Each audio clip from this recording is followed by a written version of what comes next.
And now we're going to look at the second reading. And as you know, we're in the letter of James. The first reading prepares for the gospel. So the dominating selection is the gospel. And we're going through Mark right now.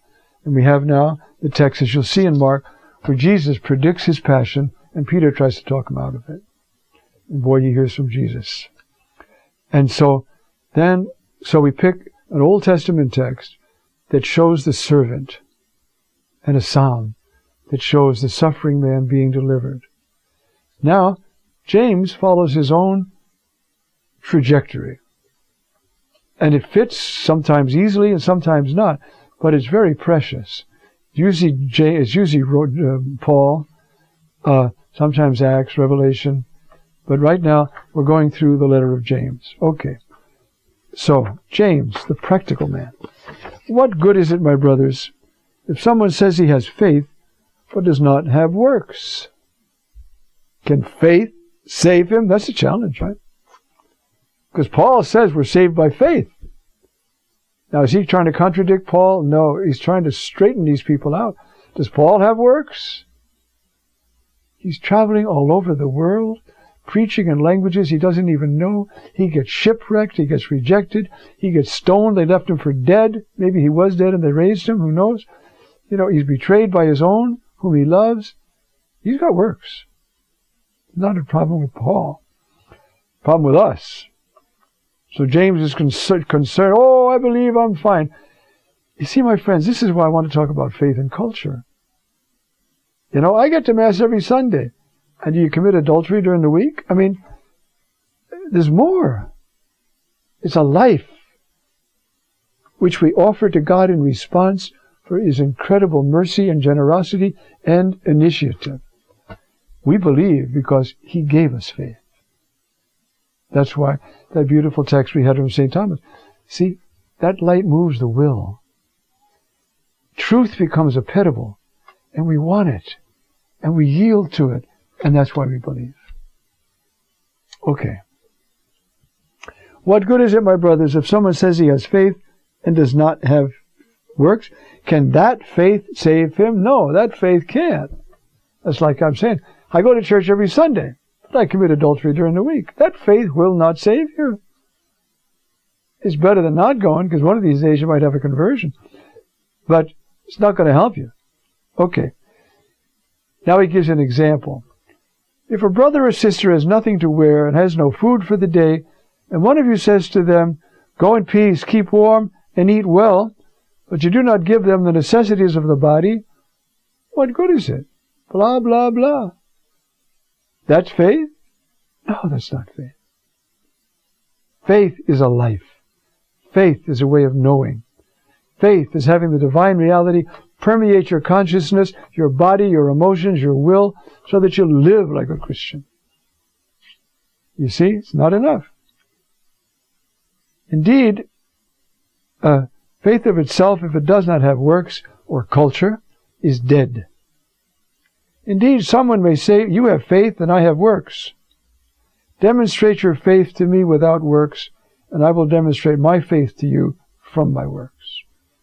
There's a beautiful text in Galatians. Love, agape, energizing through faith. If I could remember the exact number, I'd look it up for you, but I think it's in Galatians 5, but I don't dare take time to look for it now. Love is what makes faith come alive. You see, faith puts us in touch with God, and then if we yield in love to God and obey him, you see, then faith comes alive, and faith grows into knowledge. Faith is a way of knowing. I've given you this example many times before, but it's a good one.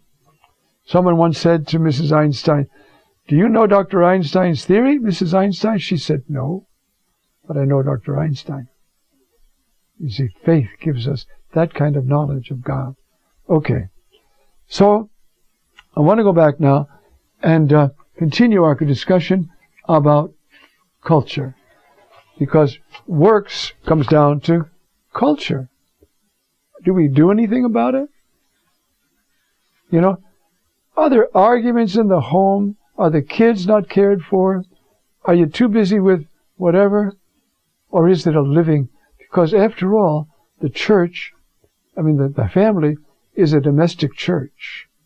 And in the family, according to both St. Augustine and St. John Chrysostom, the father of the family holds the place of the bishop in the diocese. As the bishop is to the diocese, the father is to the family. Has spiritual care, spiritual responsibility to teach, spiritual to care and show the Father's love. You see? And that, a father, is a combination of two realities, truth and compassion.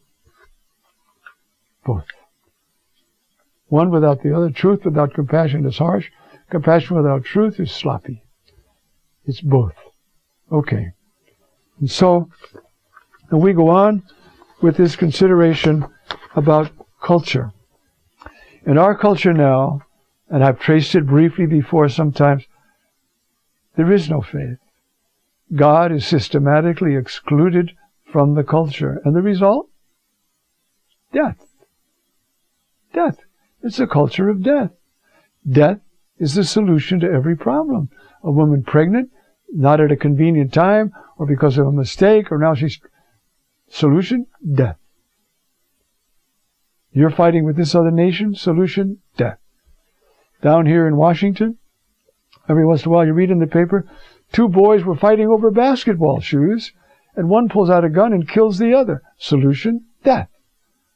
It's a culture of death, not a culture of life.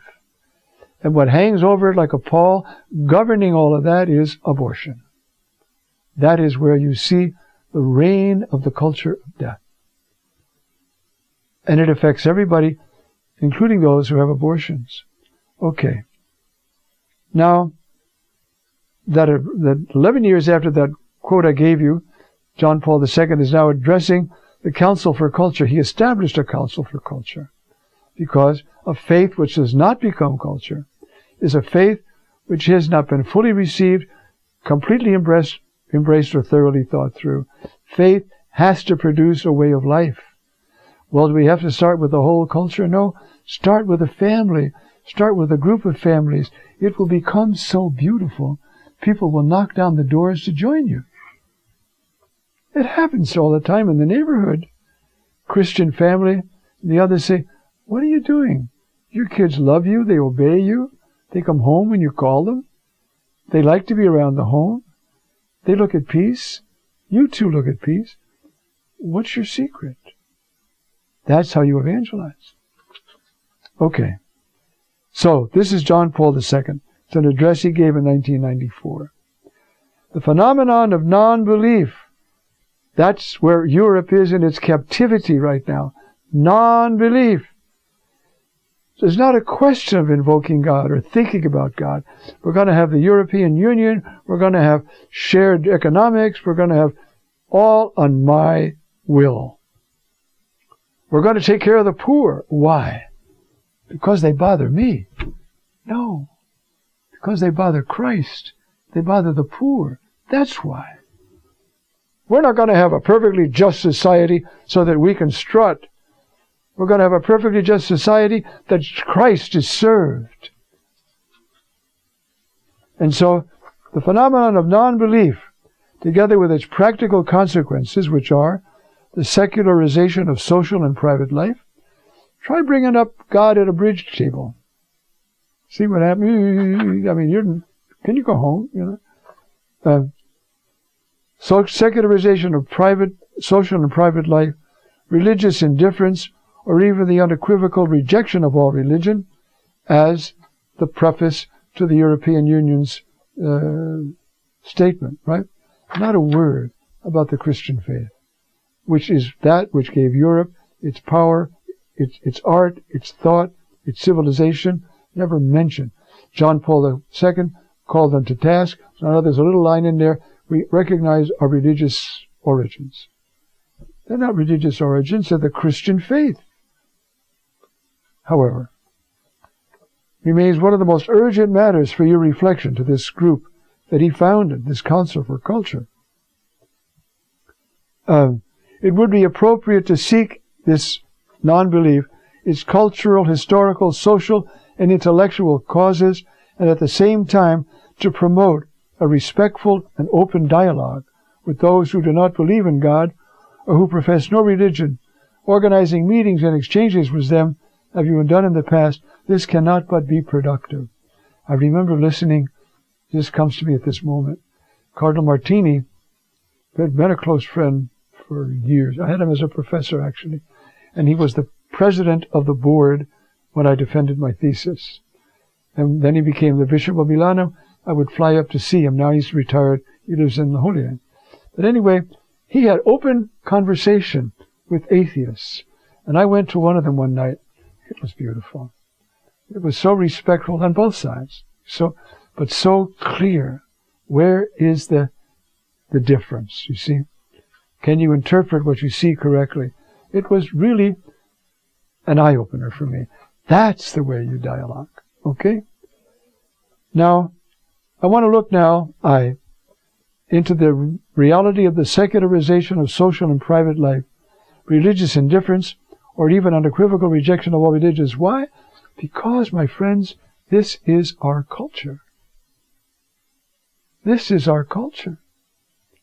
It was bad enough when that culture took over and tolerated the Christians. Now is war against the Christians. And what are we going to do about it? You see? Well, you can do what Cardinal Martini used to do there in Milano. Have a dialogue. Talk. Why do you reject God? Why do you think there's no God? Because what's his name wrote a book about it? Have you really thought about it? Somewhere in here, I think I give that quote from the Supreme Court, that it is the right of every person to define for himself the meaning of life. Against what criteria? Who do you talk to? You just say, life is for power, money, sex, something. That's my interpretation of life. Don't you want to check it out? Don't you want to think about it? Evidently not. That's the Supreme Court decision in the state of Pennsylvania versus Casey. All right. The story of the rise of modern atheism, now it's going to get a little philosophical for a few minutes, can be described as the story of the successive alienation of the thinking subject from that which he knows. That is out there, and I grab it, I determine it, I say what it means, I say what it is. That began with dear old William of Ockham and Duns Scotus. Now, they were in a religious context, and they weren't really, but it took over. So that now, those who believe in God are the screwballs. And that's by decree, not by reason. You see? Once physics proved that that the universe had an intrinsic intelligibility. You could figure out why water expands, figure out you can build bridges, build atom bombs, build babies, all because of the laws of physics. So what you have done what? You have explained, you see, everything by the law of physics in its own interaction. But have you explained the existence of the whole thing? No. And you can't. So you have recourse, well, it came from another planet, the gases exploded, blah, blah, blah. Where did the gases come? Little kids ask this. Where did the gases come from? How come they exploded? How come they made life? You see? Yes, physics can explain the relation of the laws of the physical universe, but it cannot explain where the whole thing came from.